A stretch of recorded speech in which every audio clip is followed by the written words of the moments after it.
Everyone, welcome back to my YouTube channel. ಎಲ್ಲರೂ ಹೇಗಿದ್ದೀರಾ? ಎಲ್ಲರೂ ಸೂಪರ್ ಆಗಿದ್ದೀರಾ ಅಂದ್ಕೊಂಡು ನಾನು ಈ ವಿಡಿಯೋ ಸ್ಟಾರ್ಟ್ ಮಾಡ್ತಾಯಿದ್ದೀನಿ. ಯಾರೆಲ್ಲ ಆಲ್ರೆಡಿ ಸಬ್ಸ್ಕ್ರೈಬ್ ಮಾಡ್ಕೊಂಡಿದ್ದೆ ಅವ್ರಿಗೆಲ್ಲ ತುಂಬ ತುಂಬ ಥ್ಯಾಂಕ್ಸ್. ಯಾರೆಲ್ಲ ಇನ್ನೂ ಸಬ್ಸ್ಕ್ರೈಬ್ ಆಗಿಲ್ವೋ ಪ್ಲೀಸ್ ಸಬ್ಸ್ಕ್ರೈಬ್ ಮಾಡ್ಕೊಳ್ಳಿ ಅಂತ ನಾನು ಈ ವಿಡಿಯೋ ಸ್ಟಾರ್ಟ್ ಮಾಡ್ತಾಯಿದ್ದೀನಿ. ಸೊ ಹಬ್ಬಕ್ಕೆ ಇನ್ನು 2 ದಿನ ಬಾಕಿ ಇರೋದು, ಹಾಗಾಗಿ ಬಟ್ಟೆ ತೊಗೋಬೇಕು ಅಂತ ನಾವು ಜಯನಗರ್ಗೆ ಹೋಗ್ತಾಯಿದ್ದೀವಿ.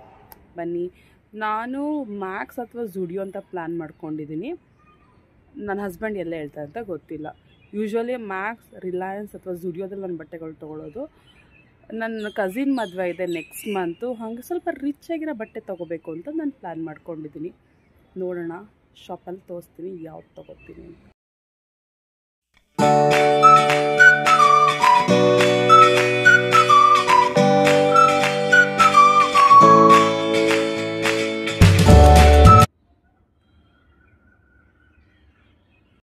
ಗಿಡಗಳೆಲ್ಲ ಒಣಗೋಗಿತ್ತು, ಇವಾಗೆಲ್ಲ ಚಿಗುರ್ತಾ ಇದೆ. ಇದು ನೋಡೋಕ್ಕೆ ಒಂದು ದೊಡ್ಡ ಖುಷಿ ಅನಿಸುತ್ತೆ. ಯಾಕಂದರೆ ಎಲ್ಲ ಹೆಂಗಿದೆ ನೋಡಿ, ಎಲ್ಲ ಒಣಗೋಗಿದೆ ಬಿಸಿಲಿಗೆ. ಈಗ ಒಂದೊಂದೇ ಗಿಡಗಳು ಚಿಗುರ್ತಾ ಇದೆ. ಎಷ್ಟು ಕ್ಯೂಟಾಗಿದೆ ಅಲ್ಲ. ಇಲ್ಲೊಂದಿದೆ, ಇಲ್ಲೊಂದು ಗಿಡ ಇದೆ. ಸೊ ಇದು ಕೂಡ, ಇದು ಯಾವ ಗಿಡ ಅಂತ ಗೊತ್ತಿಲ್ಲ, ಬಟ್ ನಮ್ಮ ಮಾವ ಹಾಕಿದ್ದಾರೆ. ಮೇ ಬಿ ನೀಲಗಿರಿ ಇರಬೇಕನ್ಸುತ್ತೆ ಇದು.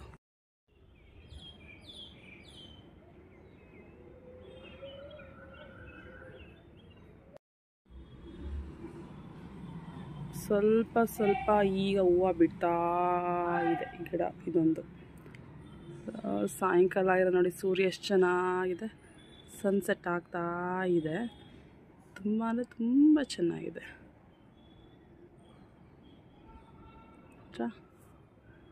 ಸನ್ಸೆಟ್ ನಡೀತಾ ಇದೆ. ಯಾಕೋ ಅಂತ ಹೇಳಿದ್ರೆ ಅವಳು ಫ್ರಾಕ್ ಹಾಕೊಂಡು ಬಂದಿದ್ದಾಳೆ ನೋಡಿ. ನನಗೆ ಈ ಫ್ರಾಕೇ ಬೇಕಾ ಅಂದ್ಕೊಂಡು. ಚೆಲ್ವಿ, ನಿಮ್ಗೆ ಯಾಕೆ ಪ್ಯಾಂಟ್ ಶರ್ಟ್ ಬೇಡಮ್ಮ? ಯಾಕೆ ಬೇಡ ಪ್ಯಾಂಟು ಶರ್ಟು? ಪೋಸ್ ಎಲ್ಲ ಕೊಡ್ತಿದ್ದಾಳೆ ಹಂಗೆ. ಹಾಂ, ಫ್ರಾಕ್ ಬೇಕಾ? ಯಾಕೆ? ಫ್ರಾಕ್ ಅಂದರೆ ಇಷ್ಟನಾ ನಿಂಗೆ? ಯಾರು ಕೊಡ್ಸಿದ್ದು ಫ್ರಾಕು? ಅಪ್ಪ ಕೊಡ್ಸಿದ್ದ, ನೀಲವ ಕೊಡ್ಸಿದ್ದ? ಅಲ್ಲ, ಇದು ನೀಲವ ಕೊಡ್ಸಿದ್ದು ಫ್ರಾಕು. ಜ್ಞಾಪಿಸ್ಕೊ. ಮತ್ತೆ ಪೋಸ್ ಕೊಡೋದು ಹೆಂಗೆ ತೋರಿಸು. ಇದು ನಾನೇ ತಗೊಂಡಿದ್ದು. ಪೋಸ್ ಕೊಡು ಹೆಂಗೆ? ಅಪ್ಪ ಕೊಡ್ಸಿದ್ದು. ಹಾಂ, ನೀನೇ ಕೊಡ್ಸಿದ್ದ ನನಗೆ? Thank you. ಥ್ಯಾಂಕ್ ಯು ಹೇಳಿದ್ರೆ ಏನು ಹೇಳಬೇಕು? ವೆಲ್ಕಮ್. ಪೋಸ್ ಕೊಡೋದು ಹೆಂಗೆ? ಫೋಟೋಗೆ ಪೋಸ್ ಹೆಂಗೆ ಕೊಡ್ತೀಯ ತೋರಿಸು. ಹೆಂಗೆ ಕೊಡ್ತೀಯ? ಫ್ರಾಕ್ ಕಟ್ಕೊಂಡು ಹೆಂಗೆ ಸುತ್ತದ ನೀನು ಫ್ರಾಕ್ ಹಾಕೊಂಡ್ರೆ? ಅದಕ್ಕೆ ಅವಳಿಗೆ ಫ್ರಾಕ್ ಅಂದರೆ ಇಷ್ಟ. ಈ ಥರ ಮಾಡು, ಈ ಥರ ಮಾಡ್ಬೋದು ಅಂತ ಅವಳಿಗೆ ಫ್ರಾಕ್. ಮೈ ಚಾನಲ್, ಲೆಟ್ಸ್ ಗೋ.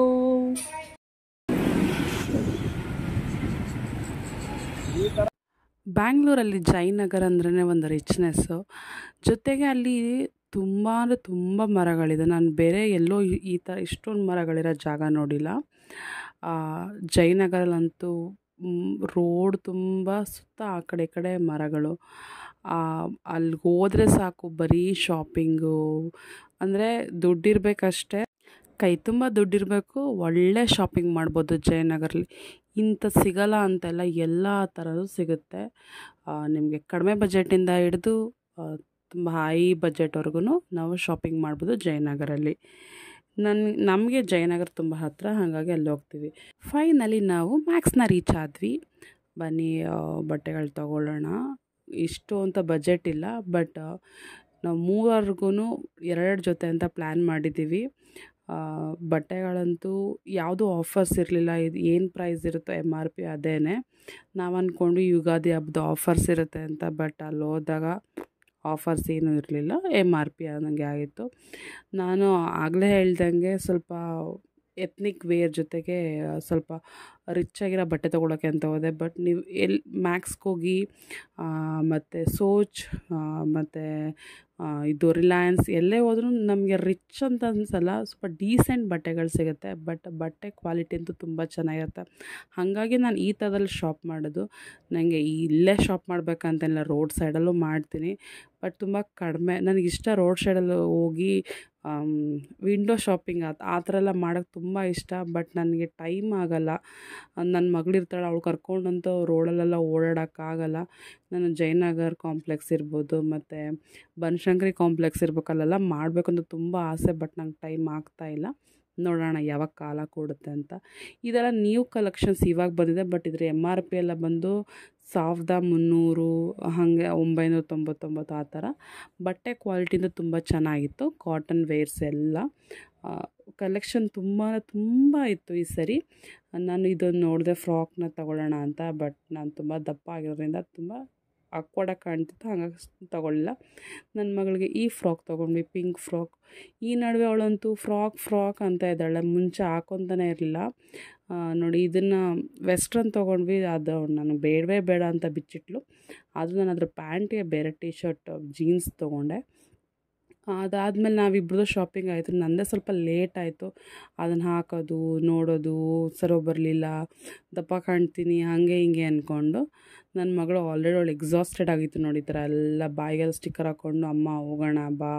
ಯಾಕಂದ್ರೆ ಅವಳು ಮಧ್ಯಾಹ್ನ ಮಲಗಿಸ್ಬಿಟ್ಟಿದ್ರೆ ಸರಿ ಹೋಗ್ತಿತ್ತು. ನಾನು ಮಧ್ಯಾಹ್ನ ಅವಳನ್ನ ಮಲಗಿಸಿರಲಿಲ್ಲ ಶಾಪಿಂಗ್ ಹೋಗ್ಬೇಕಂತ. ಅವಳು 8-9 ಗಂಟೆಗೆ ಹೊಟ್ಟೆ ಹಶ್ವು, ಅಲ್ಲಿ ಏನೂ ಆಟಾಡೋಕ್ಕೇನೂ ಇಲ್ಲ, ತಿನ್ನೋಕ್ಕೆ ಹೇಳ್ತಾಯಿದ್ಲು. ನಾನೇನು ತೊಗೊಂಡು ಹೋಗಿರಲಿಲ್ಲ. ಹಾಗಾಗಿ ಅವಳಿಗೆ ತುಂಬ ಟಯರ್ಡ್ ಅನಿಸ್ತಾಯಿತ್ತು. ಫೈನಲಿ ನಂದು ಹಸ್ಬೆಂಡ್ದು ಮತ್ತು ಮಗುದೆಲ್ಲದು ಶಾಪಿಂಗ್ ಆಯಿತು. ಅದನ್ನು ನೆಕ್ಸ್ಟ್ ವ್ಲಾಗಲ್ಲಿ ತೋರಿಸ್ತೀನಿ ನಾನು ಏನೇನು ಪರ್ಚೇಸ್ ಮಾಡಿದೆ ಅಂತ. ಅದಕ್ಕಿಂತ ಮುಂಚೆ ಮಧ್ಯಾಹ್ನ ಇವಾಗ ಹೆಂಗಿದ್ರು ಸಮ್ಮರ್ ಅಲ್ವಾ, ಮನೇಲಿ ಕರ್ಬೂಜ ಹಣ್ಣಿತ್ತು.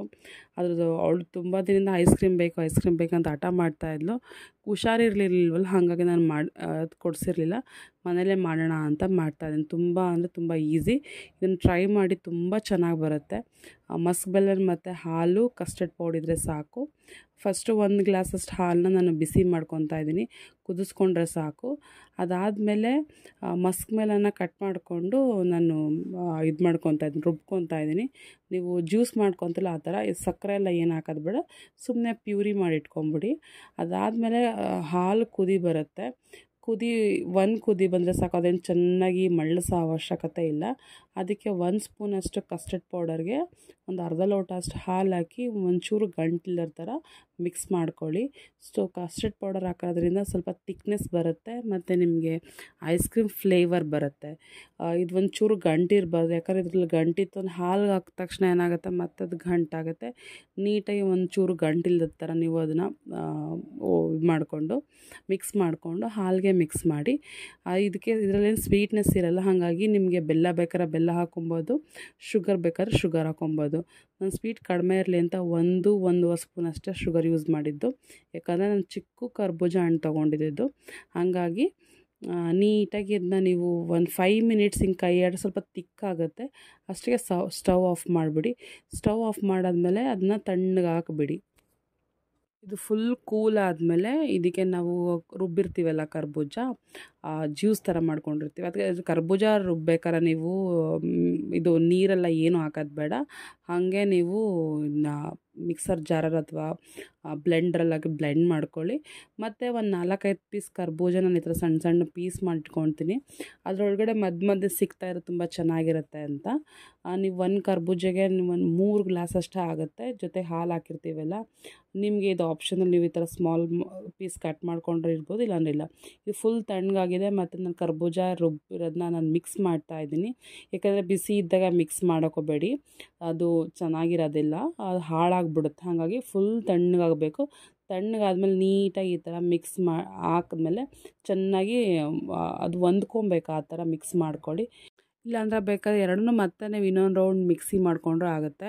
ಸೊ ಇದು ಫ್ಯಾನ್ಸಿದು ಮಡಕೆ ಥರ ಬರುತ್ತಲ್ಲ, ಅದಕ್ಕೆ ನಾನು ಹಾಕ್ಕೊತಾ ಇದ್ದೀನಿ. ನಾನು ಇದಕ್ಕೆ ಡ್ರೈ ಫ್ರೂಟ್ಸ್ ಇತ್ತು ಮನೇಲಿ, ಹಾಗಾಗಿ ಡ್ರೈ ಫ್ರೂಟ್ಸು ಹಾಕ್ಕೊತೀನಿ. ನನ್ನ ಮಗಳಿಗೆ ಸಪ್ರೇಟಾಗಿ ಎತ್ತಿಟ್ಕೋದು. ಯಾಕಂದ್ರೆ ಅವಳಿಗೆ ಮಧ್ಯೆ ಡ್ರೈ ಫ್ರೂಟ್ಸ್ ಎಲ್ಲ ಸಿಕ್ಕರವಳು ತಿನ್ನಲ್ಲ. ನೀವು ಇದು ಹಿಂಗೇ ಫ್ರಿಜ್ಜಲ್ಲಿ ಇಟ್ಬಿಟ್ಟು ತಿನ್ಬೋದು ಅಥವಾ ಹಿಂಗೇ ಕುಡಿಲೂಬೋದು, ತುಂಬ ಚೆನ್ನಾಗಿರುತ್ತೆ.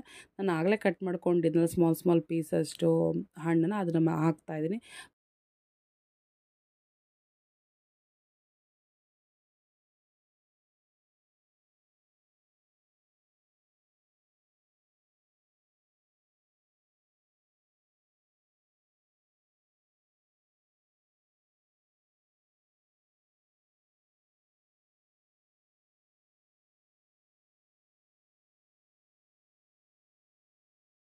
ಮತ್ತು ಮೇಲ್ಗಡೆ ಕೂಡ ನೀವು ಹೆಂಗೆ ಬೇಕು ಹಂಗೆ ಗಾರ್ನಿಷ್ ಮಾಡ್ಕೊಬೋದು. ಡ್ರೈ ಫ್ರೂಟ್ಸ್ ಹಾಕೊಬೋದು, ಕೇಸರಿ ದಳ ಹಾಕೊಬೋದು, ಅದು ನಿಮ್ಗೆ ಆಪ್ಷನಲ್ಲು.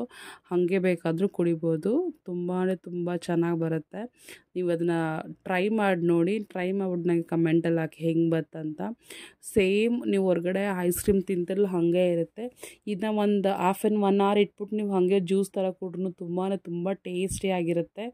ಜೊತೆಗೆ ಡ್ರೈ ಫ್ರೂಟ್ಸ್ ಆವಾಗ ಮಧ್ಯೆ ಸಿಗ್ತಾ ಇರುತ್ತಲ್ಲ, ನಾನು ಈ ಥರ ಫಾಯಿಲ್ ಪೇಪರಿಂದ ಕವರ್ ಮಾಡಿ ಫ್ರೀಝರಲ್ಲಿ ಇಡ್ತಾಯಿದ್ದೀನಿ. ಒಂದು 3 ಅವರ್ ಫ್ರೀಝರಲ್ಲಿ ಇಟ್ಟರೆ ಅದು ಫುಲ್ ಕಂಪ್ಲೀಟಾಗಿ ಐಸ್ ಕ್ರೀಮ್ ಆಗುತ್ತೆ. ನನ್ನ ಮಗಳಿಗೋಸ್ಕರ ನಾನು ಅದನ್ನ ಹಾಗೆ ಪ್ಲೇನಾಗಿ ಹಾಕ್ತಾಯಿದ್ದೀನಿ. ಅವಳಿಗೆ ಐಸ್ ಕ್ರೀಮ್ ಮಾಡಬೇಕು ಅಂತ ನಾನು ಈ ಥರ ಮೌಲ್ಡ್ ತಂದು ಇಟ್ಕೊಂಡಿದ್ದೆ ಐಕಿಯಾದಿಂದ. ಬರೀ ₹199 ಸಿಕ್ಕಿತ್ತು. ಹಾಗಾಗಿ ಇದ್ರೊಳಗಡೆ ಹಾಕ್ಬಿಟ್ಟು ಅದು ಒಂದು 2 ಅವರ್ ಬಿಟ್ಟರೆ ಸಾಕು, ಸೂಪರಾಗಿರೋಂಥ ಅವಳಿಗೂ ಐಸ್ ಕ್ರೀಮ್ ಆಗುತ್ತೆ. ಅವಳಿಗೆ ಪ್ಲೇನ್ ಐಸ್ ಕ್ರೀಮ್ ಅವಾಗವಾಗ ನಾನು ಡ್ರೈ ಫ್ರೂಟ್ಸ್ದು ಮತ್ತು ಬೇರೆ ಬೇರೆ ಹಣ್ಣಲ್ಲಿ ಐಸ್ ಕ್ರೀಮ್ ಮಾಡಿಕೊಡ್ತಾ ಇರ್ತೀನಿ ಹೊರಗಡೆ ತೊಗೊಳೋದಕ್ಕಿಂತ. ಅವಳಿಗೆ ಈ ಥರ ಮಾಡಿಕೊಟ್ರೆ ತುಂಬ ಇಷ್ಟ ಆಗುತ್ತೆ. ಸೊ ನಿಮ್ಮ ಮನೇಲಿ ಚಿಕ್ಕ ಮಕ್ಕಳು ಇದ್ರೂ ಕೂಡ ನೀವು ಇದನ್ನು ಮಾಡಿಕೊಡ್ಬೋದು. ಎಷ್ಟು ಚೆನ್ನಾಗಿ ಬರುತ್ತೆ ಅಂದರೆ ನೀವು ಹೇಳೋಕ್ಕೆ ಆಗೋಲ್ಲ. ಜೊತೆಗೆ ಏನಂದರೆ ಅವಳಿಗೆ ಅಮ್ಮ ಮಾಡಿರೋ ಐಸ್ ಕ್ರೀಮ್ ಅಂತ ಅವಳು ತುಂಬ ಖುಷಿಯಿಂದ ತಿಂತಾಳೆ. ಸೊ ನೀವು ಮಾಡಿದಾಗ ಅನಿಸುತ್ತೆ, ಸೊ ನಾನೇ ಮಾಡಿಕೊಟ್ಟೆ ಅನ್ನೋ ಒಂದು ಖುಷಿ ಇರುತ್ತೆ. ಜೊತೆಗೆ ಮುಂಚೆ ಎಲ್ಲ ತುಂಬ ಜನ ಇರ್ತಾರೆ ಮನೇಲಿ, ಮಕ್ಕಳು ಹೆಂಗೆ ಬೆಳಿತವೆ ಅಂತ ಗೊತ್ತಾಗ್ತಾರಲ್ಲ. ಬಟ್ ಈಗಿನ ಜನ್ರೇಷನ್ ಜನ ಗಂಡ ಮನೆ ಮಕ್ಕಳು ಇಷ್ಟಪಡ್ತಾರೆ. ಬಟ್ ನನಗಂತೂ ಕುಟುಂಬ ತುಂಬ ಇಷ್ಟ. ಯಾಕಂದರೆ ಮಕ್ಕಳು ದೊಡ್ಡಪ್ಪ ಚಿಕ್ಕಪ್ಪ ಮಾವ ಅತ್ತೆ ಅಂದ್ಕೊಂಡು ಆಡ್ಕೊಂಡಿರ್ತಾರೆ. ಇವಾಗಂತೂ ಟಿ ವಿ ಮೊಬೈಲ್ ಅಷ್ಟೇ. ಅವಕ್ಕೆ ಒಂಥರ ಇರಿಟೇಷನ್ ಇರ್ಬೋದು, ಮತ್ತು ಕೋಪ ಮಾಡ್ಕೊಳ್ಳೋದಿರೋದು ಅವಕ್ಕೆ. ಮತ್ತು ಅವನ್ನ ಕಂಟ್ರೋಲ್ ಮಾಡೋದೇ ತುಂಬ ಕಷ್ಟ ಆಗ್ತದೆ. ಅವಳಿಗೆ ಹೆಂಗೋ ಮಾಡಿ ಕಲರ್ ಕೊಡ್ತೀನಿ, ಒಂದು ಸ್ವಲ್ಪ ಹೊತ್ತು ಆಟ ಆಡ್ತಾಳೆ ಅಷ್ಟೇ, ಮತ್ತು ಟಿ ವಿ ಹಾಕಮ್ಮ ಅಂತಾಳೆ, ಮೊಬೈಲ್ ಕೊಡಮ್ಮ ಅಂತಾಳೆ. ಸೊ ನೀವು ಈ ಥರ ಪ್ರಾಬ್ಲಮ್ ಫೇಸ್ ಮಾಡ್ತೀರಾ ಅಂದ್ಕೊತೀನಿ. ಆದಷ್ಟು ಕಂಟ್ರೋಲ್ ಮಾಡ್ತೀನಿ, ಬಟ್ ಆದರೂ ಕಷ್ಟನೇ. ಇಷ್ಟ ಆಯಿತು ಅಂದರೆ ಲೈಕ್ ಮಾಡಿ, ಶೇರ್ ಮಾಡಿ, ಕಮೆಂಟ್ ಮಾಡಿ. Thank you.